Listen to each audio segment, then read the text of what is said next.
What are you going to do with your history major? Just be a barista? This is the recurring theme that we hear from the public outside of the academy.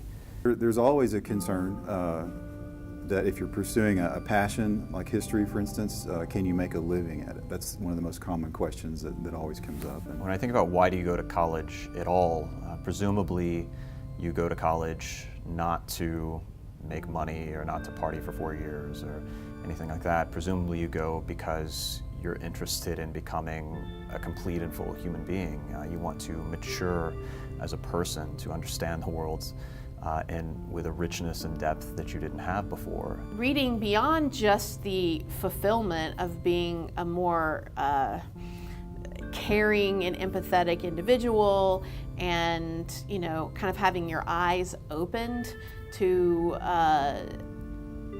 the wonder and beauty that's all around us, as well as the pain that's all around us, and understanding our role as Christians and engaging with both. I think reading also can train us, to be such careful thinkers, to be critical thinkers, to be problem solvers. The development, the cultivation of high levels of difficult, challenging academic study of these sorts of things, whether it's history or literature or political science or whatever, is the reason that universities in the modern world exist in the first place. The disciplines that we represent in our department, in my opinion, are disciplines that are particularly involved in teaching people to think, encouraging people of possibility.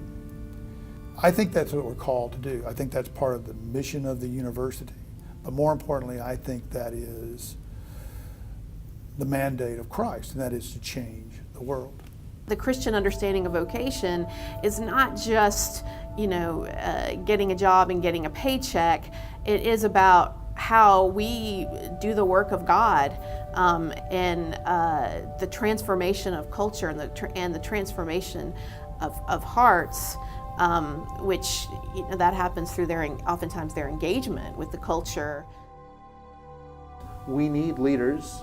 We need people who are able to think, to communicate, to research, to consider various possibilities, to parse out biases.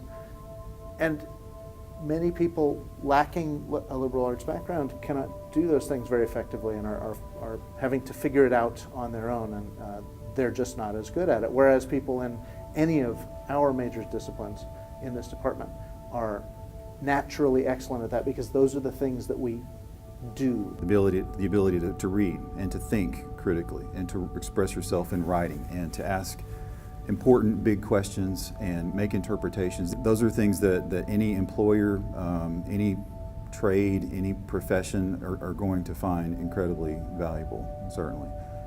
Though parents and teachers often ask, what do you do with a poli-sci degree? The answer is you do a lot. I mean, lots of them are in local politics, lots of them are in Washington, D.C., working for either think tanks or nonprofits. We have lots of kids doing international development stuff, or just teaching high school. If I were to answer the question, well, what job should historians expect to get, I would not have an answer, because the list is so long. They can do anything they want outside of things that require professional training. So they're not going to be accountants or brain surgeons, right? But they can do anything else, and our students have gone on to do such a wide variety of things. I literally cannot list them all. They do law school, they do pure history, they do museum studies and museum science and public history, and they write for popular magazines. One of my students works in the corporate world. He's a businessman. He does not have a business major, he has a history major.